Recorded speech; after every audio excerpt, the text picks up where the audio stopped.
Le matin entrait doucement par la fenêtre de la cuisine. Un carré de lumière poulpeau sur la table comme une nappe oubliée. Jean resta longtemps immobile devant sa tasse de café noir. La vapeur s'était déjà dissipée. Autrefois, à cette heure-là, la maison vivait. On entendait le bruit des pas dans le couloir, l'eau qui coulait dans l'évier, la radio trop forte et la voix de Marie qui lui disait toujours la même chose. « Dépêche-toi, tu vas qu'être en retard. » Maintenant, il n'y avait plus que le tic-tac de l'horloge, un son trop fort pour une maison trop vide. Il prit la tasse, but une gorgée froide, grimaça et la reposa. Depuis quelques semaines, il préparait encore 2 cafés par habitude, 2 tartines aussi. Puis il se souvenait. Alors, il rangeait la 2e assiette. Chaque matin, la même petite gifle. Il traversa lentement le salon. Les rideaux étaient ouverts, le jardin encore humide de rosée. Les rosiers que Marie aimait tant commençaient à fleurir. Elle leur parlait comme à des enfants. Il s'agenouilla, coupa une feuille jaunie, machinalement. « Tu vois, je m'en occupe, » murmura-t-il. Il parlait souvent à voix haute maintenant, pas par folie, juste pour briser le silence. La maison se trouvait dans un petit lotissement à la périphérie de Lyon. Un pavillon simple, acheté 35 ans plus tôt grâce à des crédits interminables et des heures supplémentaires à l'usine textile. Rien d'extraordinaire. Mais chaque mur portait une trace de leur vie. La marque du crayon derrière la porte pour mesurer la taille de Thomas quand il y était petit. La brûlure sur la table de la salle à manger le soir d'un eau-lagis. Les photos jaunies au-dessus du buffet. Toute une existence incrustée dans le plâtre. Ce dimanche-là, pourtant, Jean ressentait une agitation inhabituelle, une petite nervosité presque joyeuse. Thomas venait déjeuner. Cela faisait 2 semaines qu'il ne l'avait pas vu. Il ouvrit le réfrigérateur, vérifia 3 fois les ingrédients, sortit la viande, les carottes, le bouquet garni. Il avait décidé de préparer une blanquette, comme Marie la faisait. Thomas adorait sa enfant. Il en redemandait toujours. Il enfila un tablier trop grand, tchè d'années de cuisine familiale, et se mit au travail avec un soin presque cérémonieux. Couper, remuer, gouater, saler. Il passa ensuite à la boulangerie du coin. « Une baguette bien dorée, s'il vous plaît, et une tarte aux pommes. » La boulangère lui sourit avec cette pitié discrète qu'ont les gens du quartier depuis quelque temps. Tout le monde savait. Il détestait ce regard. De retour chez lui, il mit la table avec les assiettes du dimanche. Les verres en cristal sortis uniquement pour les grandes occasions. Une petite nappe blanche repassée le matin même. Il alla même jusqu'à acheter des fleurs. « Il faut que la maison soit accueillante, » pensa-t-il, comme si son fils pouvait oublier que c'était chez lui. À midi précis, il regardait déjà par la fenêtre toutes les 30 secondes. À midi 10, à midi 25, son cœur battait comme celui d'un enfant qui attend un cadeau. Enfin, une voiture grise se gara devant la maison. Il sourit sans s'en rendre compte. Thomas sortit le premier, costume sombre, téléphone à la main. Puis Sophie, lunettes de soleil, sac de marque au bras. Ils avaient l'air pressés, élégants, lointains. Jean ouvrit la porte avant même qu'il ne sonne. « Thomas, Sophie, entrez, entrez !» Il s'avança pour enlacer son fils.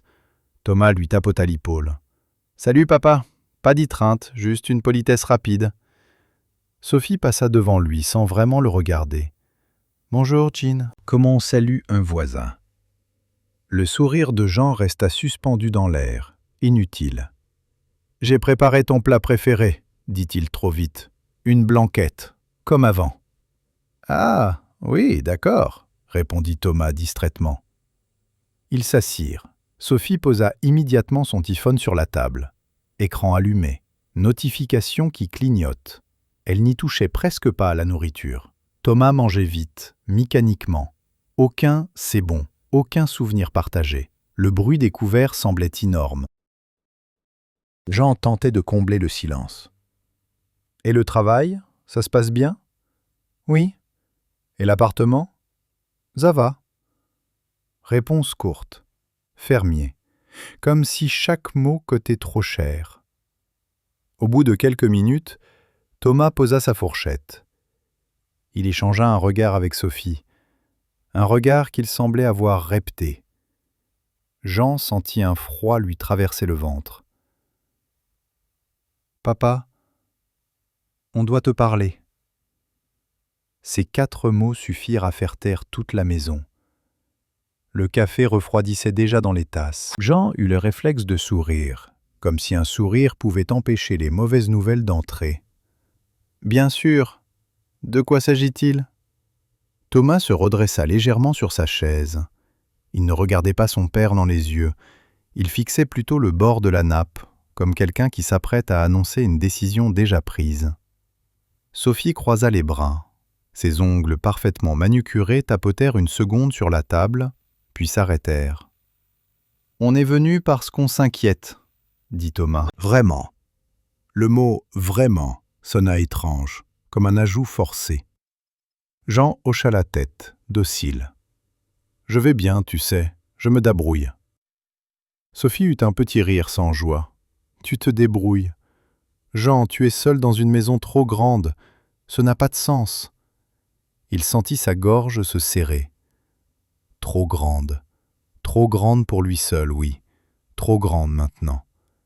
Mais c'était leur maison, leur vie, son refuge. « J'ai toujours vécu ici, » répondit-il, « et je m'en sors. » Thomas se pencha légèrement en avant, adoptant ce ton qu'il prenait quand il présentait un dossier au travail. Calme, rationnel, incontestable. « Papa, ce n'est pas une question de fierté, c'est une question de sécurité. Si tu fais une chute, si tu as un malaise, qui sera là ?» Jean ouvrit la bouche, chercha une réponse simple. « Je peux appeler, j'ai mon téléphone. » Sophie secoua la tête, comme si c'était naïf. « Et si tu ne peux pas ? Et si tu restes au sol pendant des heures, tu imagines ? » « C'est dangereux. » Jean sentit une chaleur monter dans sa poitrine, un mélange de honte et de colère. « Je ne suis pas incapable, » dit-il. Le mot sortit plus fragile qu'il ne l'aurait voulu. Thomas soupira, comme si son père compliquait tout express.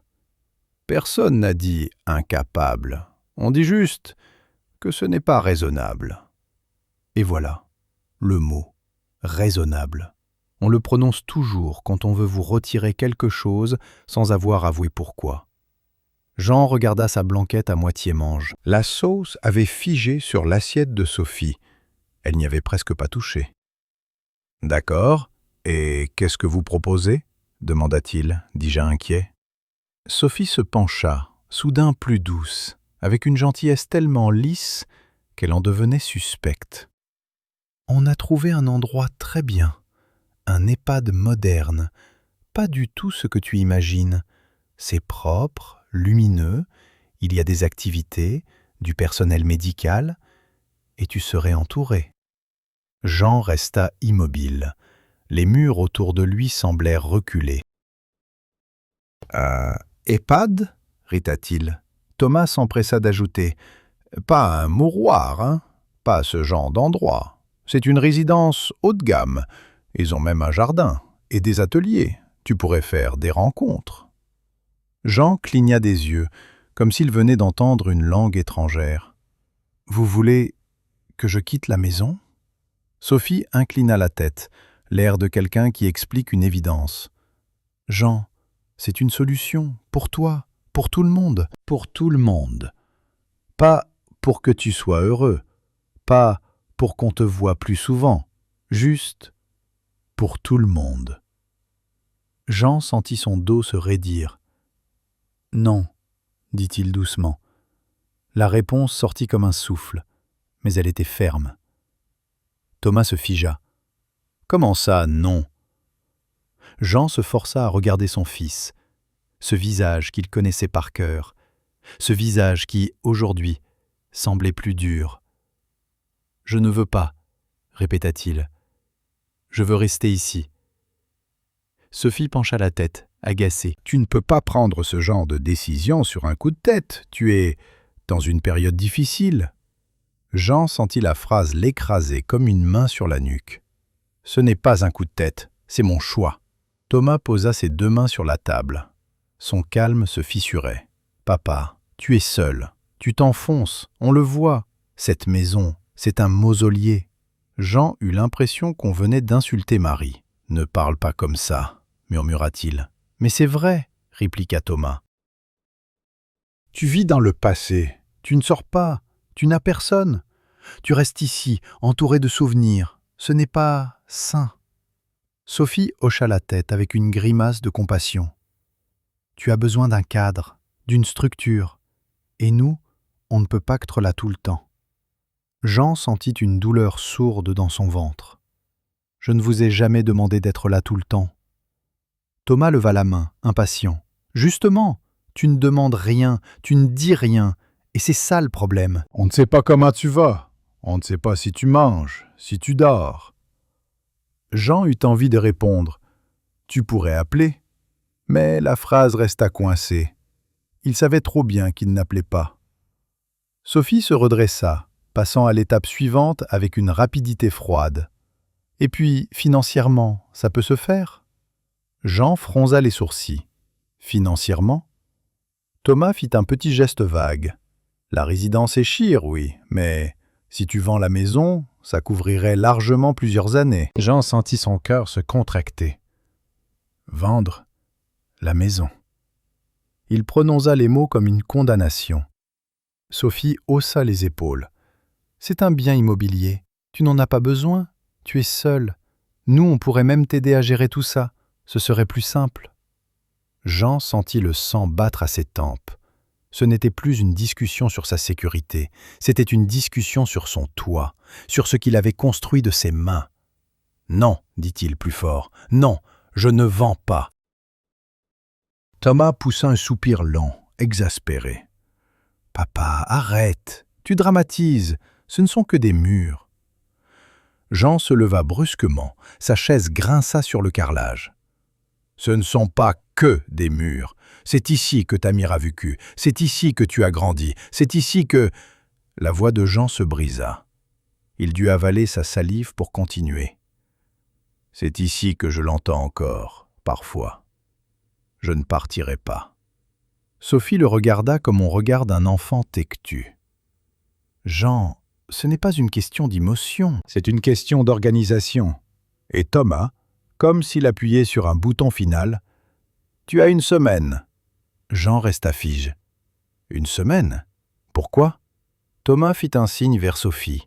Elle prit la parole, claire, sèche. « 1 semaine pour réfléchir. Après, on devra envisager d'autres options. » Jean sentit une angoisse froide. « Quelles options ?» Thomas détourna le regard. Sa mâchoire se contracta. « Il existe des procédures, papa. Si quelqu'un n'est plus en état de gérer seul sa vie, on peut demander une mesure de protection, une tutelle ou une curatelle. » Jean avait entendu ces mots à la télévision. Il les associait aux gens fragiles, manipulés, privés de leur liberté. Il ne les avait jamais imaginés dirigés contre lui. « Tu veux me faire mettre sous tutelle ?» murmura-t-il. Sophie prit une voix faussement rassurante. « Ce n'est pas contre toi, c'est pour ton bien. » Jean fixa son fils. Un long moment. Il chercha dans son regard l'ombre du petit garçon qu'il avait porté sur ses épaules. Il ne trouva que de l'impatience. « Tu me menaces, Thomas. » Thomas claqua la langue. « Ce n'est pas une menace, c'est la réalité. Tu ne peux pas rester ici seul, papa. Tu refuses d'être raisonnable, alors quelqu'un devra décider. » Le silence tomba d'un coup. Même l'horloge semblait s'être arrêtée. Jean sentit une humiliation brutale, quelque chose de vieux et de profond, comme une fissure qui remonte des années. Il pensa à tous ces matins à 5 heures, à ces heures de travail, à cette fatigue qu'il avait avaliée pour offrir à son fils une vie meilleure. Et voilà ce qu'il recevait. 1 semaine, un ultimatum. Il serra les poings. Sa voix sortit lente, étonnamment calme. « Je n'irai pas. » Sophie eut un sourire crispé. « Jean, je n'irai pas, » rita-t-il, plus ferme. Et je ne vendrai pas. Thomas se leva, brusque. Sa chaise recula. Très bien, tu as 1 semaine. Après, on fera ce qu'il faut. Sophie attrapa son sac. On ne veut pas que ça devienne compliqué, Jean. Alors qu'au pire. Ils marchèrent vers l'entrée, comme s'ils avaient déjà terminé. Jean les suivit, stupéfait, incapable de croire qu'il s'en allait ainsi, après 2 semaines d'absence, sans un vrai regard, sans une vraie phrase sur Marie, sans une seule question sincère. Sur le seuil, Thomas se retourna à moitié. « Papa, ça va se faire, que tu le veuilles ou non. » La porte se referma. Et Jean resta là, seul, avec la table dressée pour 3, la nourriture refroidie, et un silence nouveau. Un silence lourd. Pas celui du manque, celui de la trahison. Il resta un moment debout, puis s'assit lentement. Ses mains tremblaient. Il regarda les assiettes, la sauce figée, le pain à peine entamé. Puis d'un geste mécanique, il commença à débarrasser. Il jeta une partie de la blanquette sans même la goûter. La nourriture lui donnait la nausée. Dans l'évier, l'eau coulait. Le bruit claboussait la cuisine comme une pluie inutile. Il sentit ses yeux briller. Il ne pleura pas tout de suite.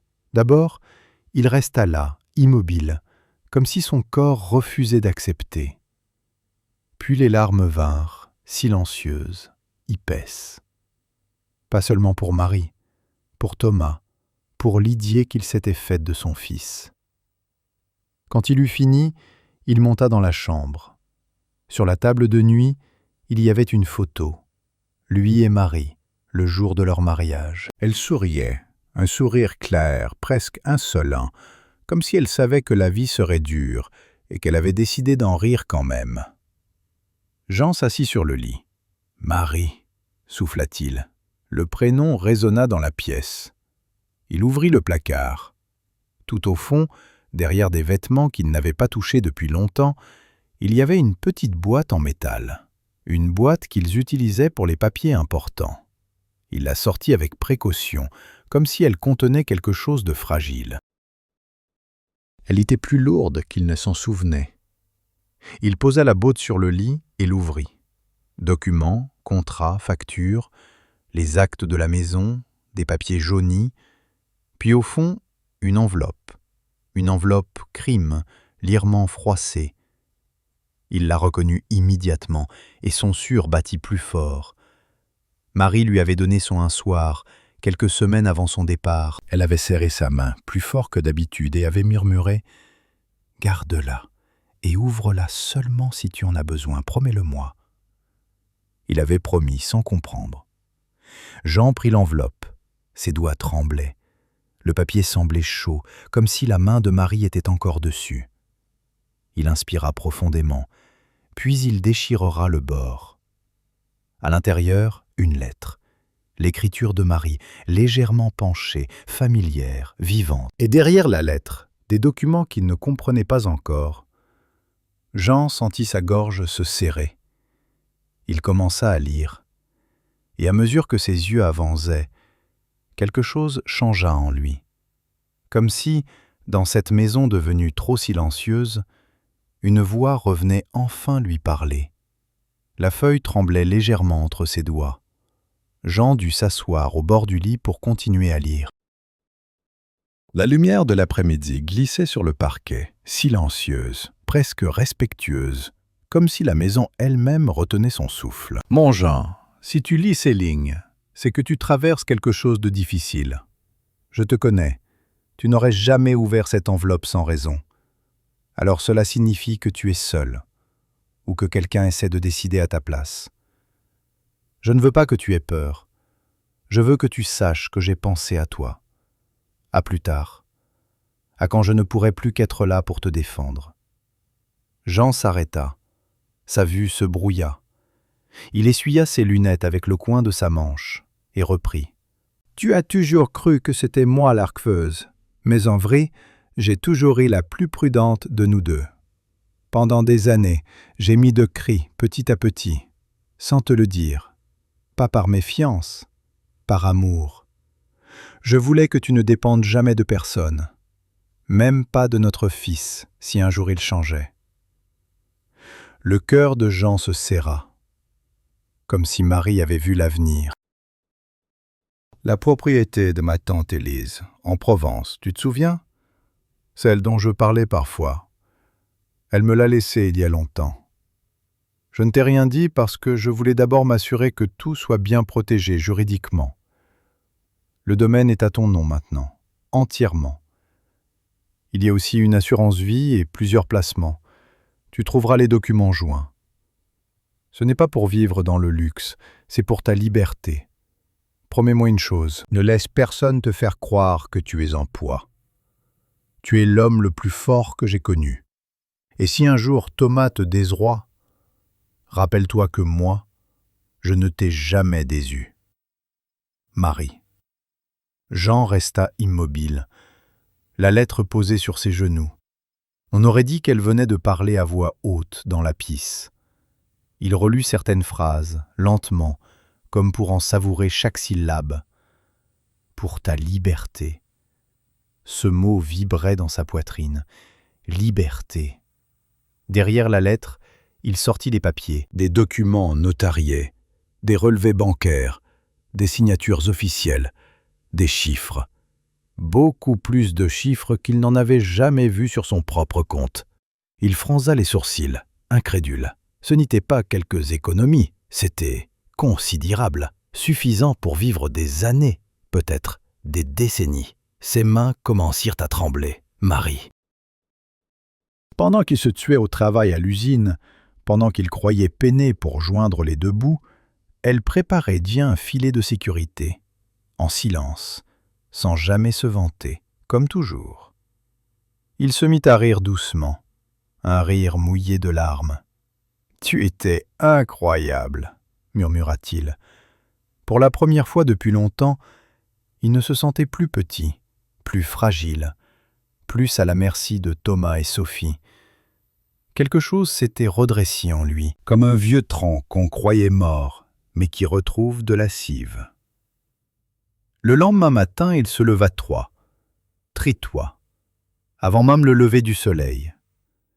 Il se rasa avec soin, mit une chemise propre, celle que Marie aimait bien, bleu clair, et sortit les documents dans une vieille sacoche en cuir. Dans la rue, l'air frais lui piqua le visage.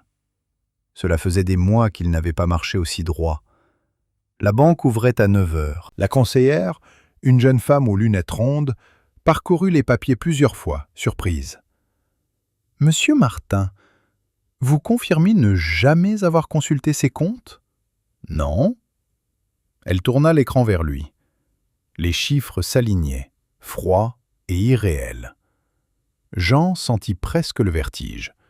Ce n'était pas seulement de l'argent, c'était une protection, une armure invisible. « Je voudrais transférer tout ça vers un nouveau compte, dans un autre établissement, » dit-il calmement. « Bien sûr. » Il ne voulait laisser aucune trace accessible à Thomas, pas maintenant. Ensuite, il se rendit chez le notaire indiqué sur les documents. Un homme d'une 60aine d'années, cheveux gris impeccables, poignée de main ferme. « Ah, monsieur Martin, votre épouse m'avait parlé de vous. » Jean sentit son cœur rater un battement.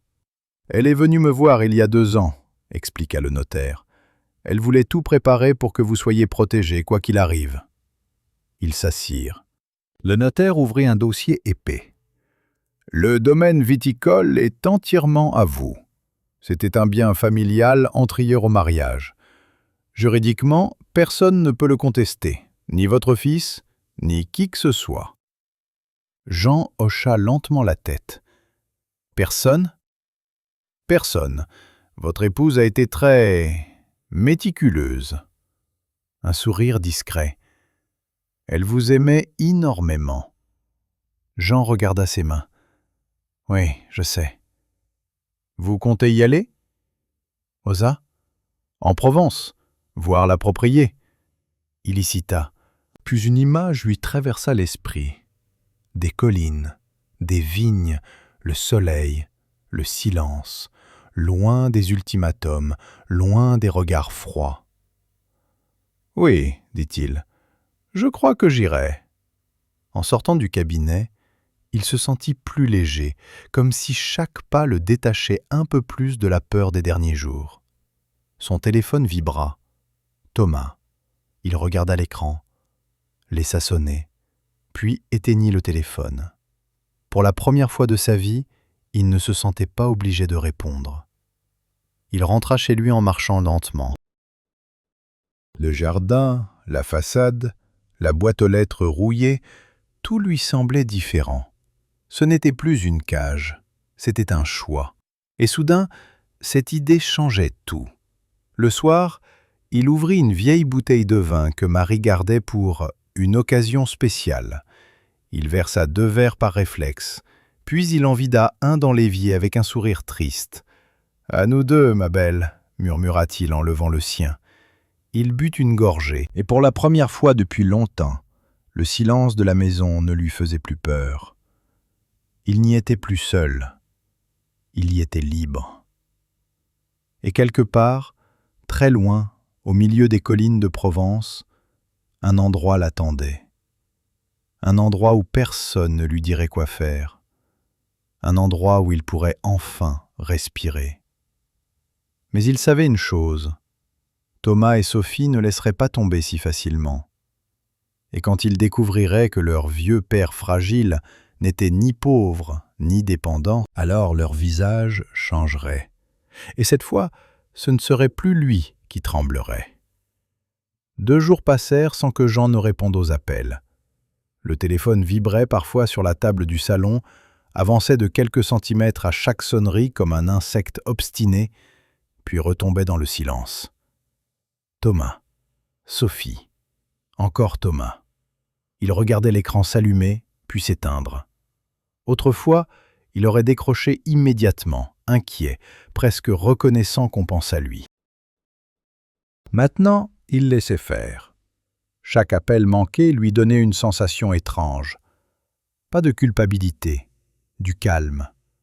Comme si, pour la première fois, il décidait lui-même du rythme du monde. Le 3e matin, il prit un petit sac, y glissa quelques vêtements, la lettre de Marie et les papiers du notaire, puis sortit de la maison en fermant doucement la porte derrière lui. Il resta une seconde sur le perron. La façade beige, les volets bleus, le rosier qu'elle avait planté. Il posa la main sur le mur. « Je reviens », murmura-t-il. Ce n'était pas un adieu, juste une pause. La gare routière se trouvait à 20 minutes à pied. Il aurait pu prendre sa vieille Clio, mais il préférait regarder le paysage défiler sans avoir à conduire, sentir la distance. Le car quitta la ville lentement, traversa les zones commerciales, les entrepôts gris, puis les lotissements s'espacirent. Peu à peu, le biéton laissa place aux champs. Jean regardait par la fenêtre comme un enfant. Des collines apparurent, des rangées de cyprès. La lumière changea aussi, plus chaude, plus dorée. Il ouvrit légèrement la vitre. L'air sentait la terre sèche et les herbes sauvages. Cela faisait des années qu'il n'avait pas quitté la région. Il ne s'en était même pas rendu compte. 3 heures plus tard, le chauffeur annonça le village. Un nom qu'il avait lu 100 fois sur les papiers, mais qu'il prononçait pour la première fois.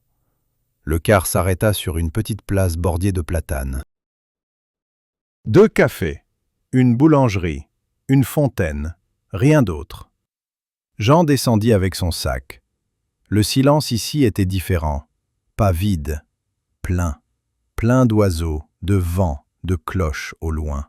Un homme l'attendait près d'un vieux pick-up blanc, casquette, chemise claire, visage tanné par le soleil. « Monsieur Martin ? » ?»« Oui ? » ?»« José. Je m'occupe du domaine depuis des années. Votre épouse venait régulièrement. » Jean sentit son cœur se serrer. Elle venait souvent ? Tous les 3 mois. Elle inspectait tout. Très sérieuse, votre femme, et très gentille. Ils montirent dans le véhicule. La route devint étroite, bordée de vignes à perte de vue. Des lignes parfaites, vertes, ondulant sous la lumière. Jean n'avait jamais vu à d'aussi près. C'est à vous, Touza, dit José en désignant les collines. Jean crut mal entendre. Tout? Oui, jusqu'à la range d'arbres là-bas. Il resta sans voix. Puis la maison apparut. Une bâtisse en pierre claire, volet lavande, toit ancien. Devant, une cour gravillonnée, un vieux figuier, et au loin, des rangées de vignes qui descendaient vers la vallée. Ce n'était pas luxueux, c'était vivant, chaleureux, comme si la maison respirait. Jean descendit lentement. Ses chaussures crissirent sur le gravier. Il posa la main sur le mur de pierre tide. Il ferma les yeux. Le vent passait doucement entre les feuilles. Et soudain, une image très claire lui traversa l'esprit. Marie assise sur cette terrasse, un livre sur les genoux, un chapeau de paille, le sourire tranquille. Elle avait rêvé d'Eusa, pour eux. Elle disait que vous viendriez vivre ici un jour, raconta Joss, que ce serait votre retraite au soleil. Jean sentit sa gorge se nouer. Elle ne m'a rien dit. Elle voulait vous faire la surprise, je crois. Ils visitèrent la maison. 4 chambres, une grande cuisine avec chemagne, des fenêtres immenses donnant sur les collines. Des meubles simples mais solides. Et dans un coin du salon, une bibliothèque, remplie de livres que Jean reconnut immédiatement. Les romans de Marie, ses préférés. Elle les avait apportés ici, petit à petit, comme on prépare un nid. Jean passa les doigts sur les tranches. Elle avait déjà commencé à vivre ici, murmura-t-il. José lui laissa le temps. Plus tard, ils marchirent entre les vignes. La terre craquait sous les pas. Le soleil chauffait doucement son dos. « Les parcelles sont louées à des familles du coin », expliqua José. « Les revenus sont stables, de quoi vivre largement sans travailler. » Jean écoutait à peine. Il respirait, simplement, comme s'il avait oublié comment faire. Aucun klaxon, aucune sirène, aucun voisin bruyant, juste le vent. Et pour la première fois depuis longtemps, son esprit se tut. Plus de reproches, plus de peur, plus d'ultimatum. Il s'assit sur un vieux banc sous un chêne, ferma les yeux. Et il sentit quelque chose d'inattendu monter en lui. Pas de la tristesse, pas de la colère, de la paix. Une paix profonde, presque douce. Comme si Marie lui murmurait « Tu vois, tu peux encore qu'être heureux. » Il resta là longtemps. Puis son téléphone vibra, encore. Il le sortit par réflexe. Thomas, 8 appels manqués. Un message. « Papa, c'est urgent, rappelle-nous !» Il regarda les vignes, le ciel, le soleil, puis l'écran. Et pour la première fois, il sourit. Urgent pour qui? Pas pour lui. Il y teignit le téléphone, le rangea et continua à marcher. Le lendemain, il reprit la route vers la ville. Mais quelque chose avait changé. Sa posture, sa façon de regarder les gens, même sa démarche. Comme s'il revenait d'un endroit secret que personne d'autre ne connaissait. Quand il gara la voiture devant sa maison, 2 silhouettes l'attendaient déjà sur le trottoir. Thomas et Sophie, bras croisés, visage tendu. Ils s'avancèrent immédiatement. « Où étais-tu » lança Thomas. « On t'appelle depuis 2 jours. » Jean ferma calmement la portière. « En déplacement. »« En déplacement » répéta Sophie. « Sans prévenir? Tu te rends compte de l'inquiétude ?» L'inquiétude. Le mot sonnait faux. Jean les observa, et pour la première fois, il ne se sentit plus petit face à eux. Quelque chose s'était inversé, comme si le centre de gravité avait changé de camp. « J'avais des choses à régler, » dit-il simplement. Thomas plissa les yeux, puis son regard glissa derrière Jean, sur la voiture. Ce n'était plus la vieille Clio. José lui avait prêté un ancien break Peugeot parfaitement restauré, brillant, presque neuf. « Elle est à qui, cette voiture ?» demanda Sophie. Jean haussa légèrement les épaules.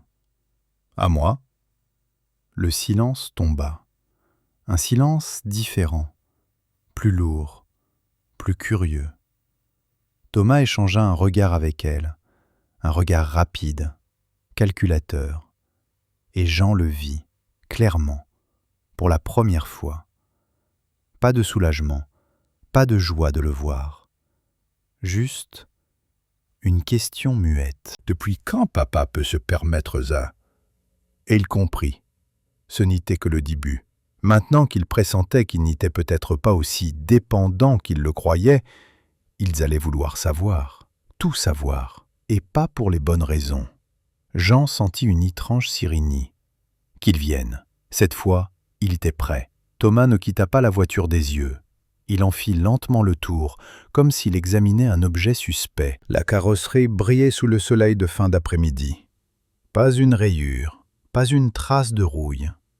L'odeur du cuir neuf s'échappait encore par la portière entr'ouverte.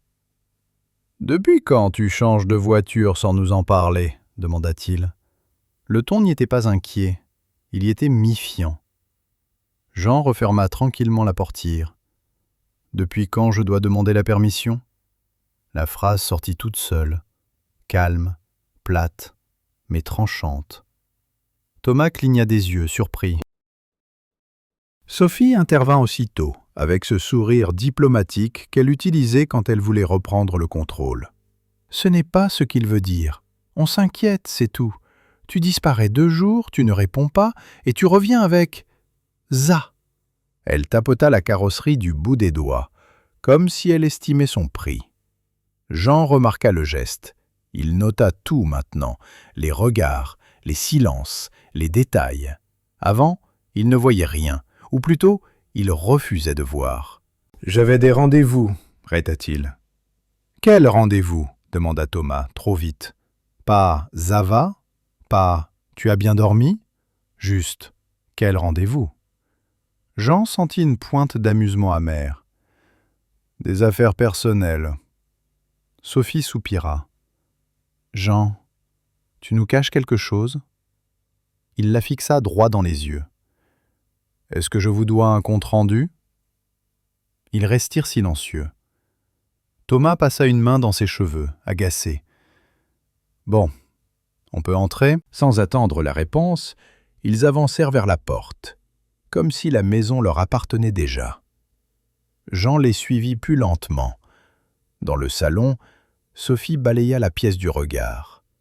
Toujours la même décoration modeste, les mêmes meubles anciens. Mais quelque chose dans l'air avait changé. Ce n'était plus la maison d'un vieil homme fragile, c'était un territoire. Et elle le sentait. « On a réfléchi », commença Thomas en s'asseyant. « Pour la résidence, on peut visiter demain. J'ai pris rendez-vous. » Jean resta debout.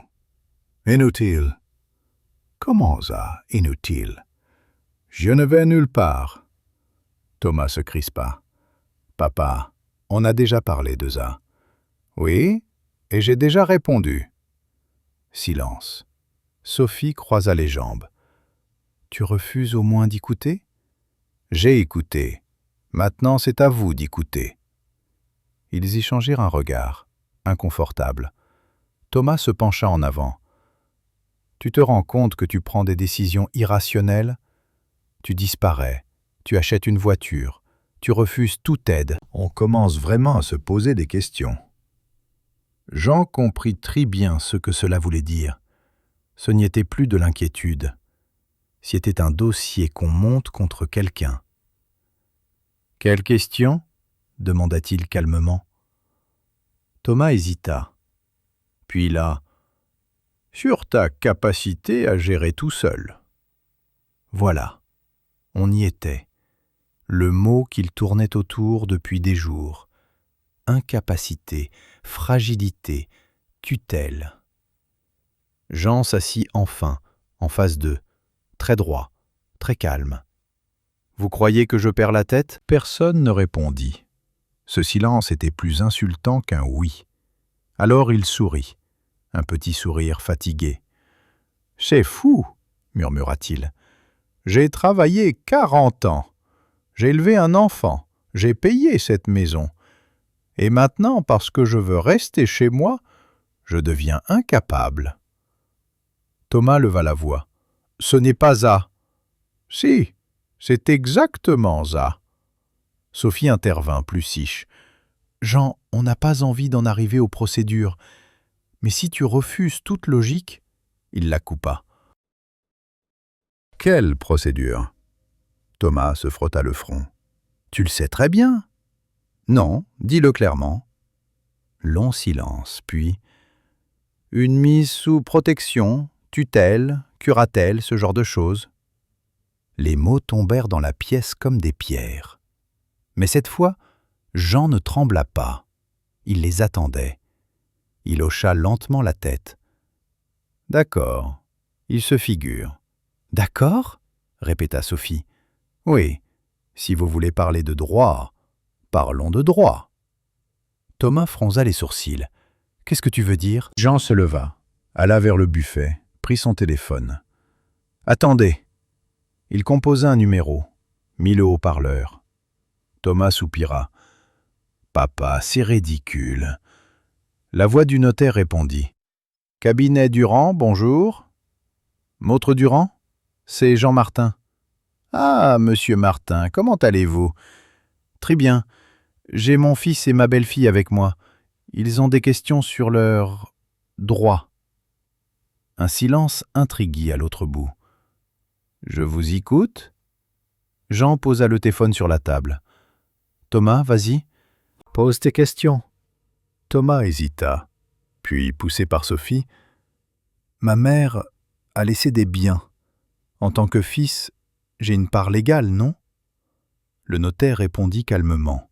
« Cela dépend de la nature des biens. Une propriété, des comptes, des placements ? Si ces biens étaient antérieurs au mariage et détenus en nom propre par votre mère, elle pouvait les transmettre librement. » Thomas blêmit. « Donc, votre part est l'unique bienficiaire. Vous n'avez aucun droit dessus. » Le silence explosa. Sophie se pencha vers le téléphone. « Ce n'est pas possible. Il y a forcément une réserve héréditaire. »« Pas dans ce cas précis, madame. Les montages juridiques sont parfaitement valides. » Chaque mot était une porte qui se fermait, une à une.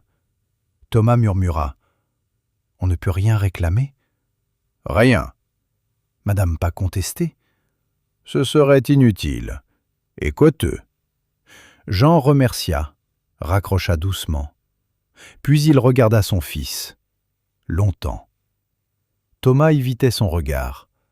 Sophie avait perdu toute couleur. Et Jean vit, enfin. Pas de tristesse, pas de blessure, juste de la déception financière. Comme des investisseurs qui apprennent que le marché s'effondre. Et quelque chose en lui se brisa définitivement. Pas de colère, pas de haine, juste une clarté absolue. Ils n'étaient plus sa famille. Ils étaient devenus des étrangers. « Alors, dit-il doucement, vous vouliez encore parler de mes intérêts ?» Personne ne répondit. La pièce semblait trop petite pour le silence.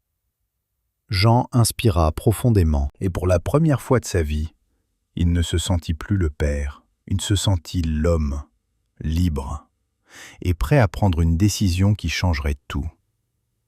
Personne ne parla pendant plusieurs secondes. On entendait seulement le léger bourdonnement du réfrigérateur, et dehors, un chien qui aboyait au loin. Thomas avait baissé la tête.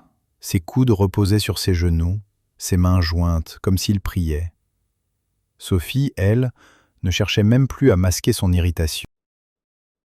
Ses doigts pianotaient nerveusement sur son sac. Jean les observait avec une distance nouvelle. Étrangement, il ne ressentait plus cette douleur aiguë qui lui tordait le ventre les jours précédents. Quelque chose s'était éteint, ou plutôt, quelque chose s'était terminé, comme une longue illusion qui se dissout d'un coup.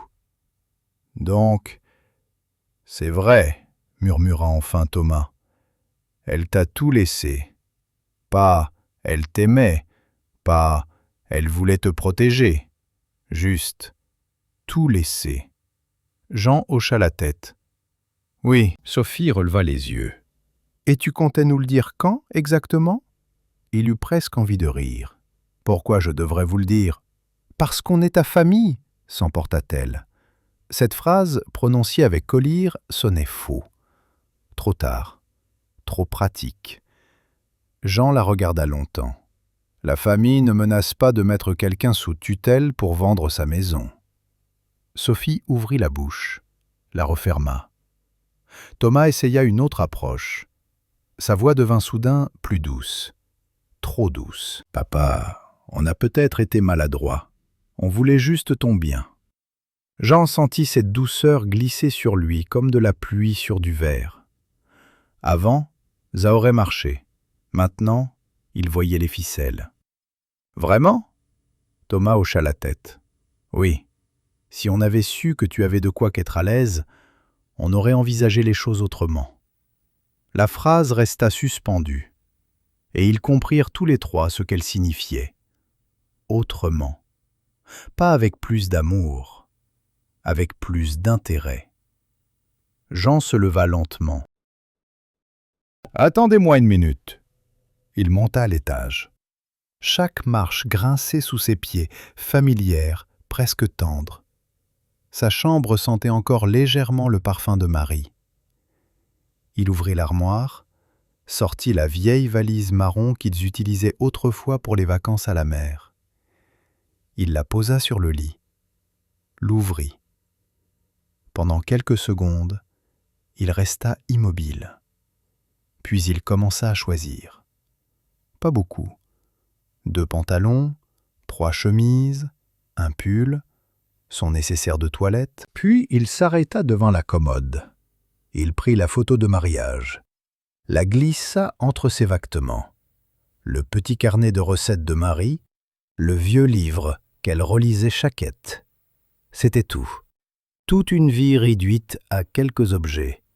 Étrangement, ça suffisait. Il regarda autour de lui. La chambre, le lit, la fenêtre donnant sur le jardin. Il n'y avait plus de tristesse, seulement une certitude. Ce lieu appartenait au passé, et lui avait encore un avenir. Il referma la valise. Le clic du verrou résonna comme une décision officielle. Quand il redescendit, Thomas se leva brusquement. « Qu'est-ce que tu fais ?» Jean posa la valise près de la porte. « Je pars. » Le mot tomba simplement, sans théâtre, sans colère. Thomas cligna des yeux. « Comment ça, tu pars ? Je vais vivre ailleurs. » Sophie fronça les sourcils. « Osa ?» Il mit sa veste. « Chez moi. »« Mais tu es déjà chez toi ?» s'immerva-t-elle. Jean secoua doucement la tête. « Non, ici c'est plein de souvenirs. »« Là-bas, c'est la vie qui m'attend. » Thomas plie. « Tu parles de la propriété ?»« Oui. »« Mais tu ne peux pas partir comme ça, » protesta-t-il. « C'est dangereux, tu es seul. » Jean sourit, calme. « C'est drôle. Il y a 1 heure, j'étais incapable de vivre seul. Maintenant, je suis trop fragile pour voyager. Décidez-vous. » Thomas ouvrit la bouche, la referma. Plus d'arguments, plus d'autorité. Il n'y était plus le décideur, juste un homme qui perdait le contrôle. Sophie tenta une dernière carte. Sa voix devint presque suppliante. « Jean, réfléchis. On peut arranger les choses. Tu pourrais rester chez nous quelque temps. On peut s'occuper de toi. » Jean la regarda, longtemps, et il vit enfin la vérité nue derrière ses mots. Pas de chaleur, pas d'invitation sincère, juste la peur de perdre quelque chose qui ne lui appartenait pas. « Non, » dit-il doucement. « Je ne suis pas un fardeau qu'on déplace d'une maison à l'autre. » Il ouvrit la porte. L'air frais entra dans le couloir. Thomas s'approcha. Ses yeux brillaient un peu. « Papa, s'il te plaît, on peut repartir de zéro. » Jean y cita. 1 seconde seulement. Il vit le petit garçon qu'il avait porté sur ses épaules. Puis cette image s'effaça, remplacée par l'homme qui avait parlé de procédure, de droit, d'argent. Quand tu voudras un père et pas un problème à gérer, tu sauras où me trouver. » Il prit la valise, sortit. Le soleil de fin d'après-midi baignait la rue d'une lumière dorée. La Peugeot l'attendait devant le portail. Il chargea la valise dans le coffre. Ses gestes étaient lents. Sire. Derrière lui, Thomas et Sophie restaient sur le trottoir, petits, silencieux, comme deux étrangers. Jean s'assit au volant, ses mains sur le cuir. Le moteur démarra avec un ronronnement profond. Il baissa la vitre, regarda une dernière fois la maison, les volets, le jardin, les rosiers de Marie. « Merci, » murmura-t-il. « Pas pour la maison, pour la vie qu'ils avaient eue. » Puis il regarda son fils. « Prends soin de toi, Thomas. » Ce n'était ni un reproche, ni un pardon, juste un au revoir. Il passa la première. La voiture avança lentement. Dans le rétroviseur, les deux silhouettes devinrent plus petites, puis disparurent au coin de la rue. Et à cet instant précis, Jean sentit quelque chose se détacher de lui, comme une chaîne invisible qu'on brise. Pas de rage, pas de vengeance, seulement de l'espace. Devant lui, la route s'ouvrait vers le sud, vers les collines, vers les vignes, vers cette maison de pierre baignée de soleil. Il alluma la radio. Une vieille chanson française passa. Il sourit. Le vent entra par la fenêtre. Chaud, libre. Et pour la première fois depuis très longtemps, Jean ne se sentait plus abandonné. Il se sentait attendu. Quelque part, au milieu des rangées de vignes, sous un figuier ancien, une terrasse donnait sur la vallée.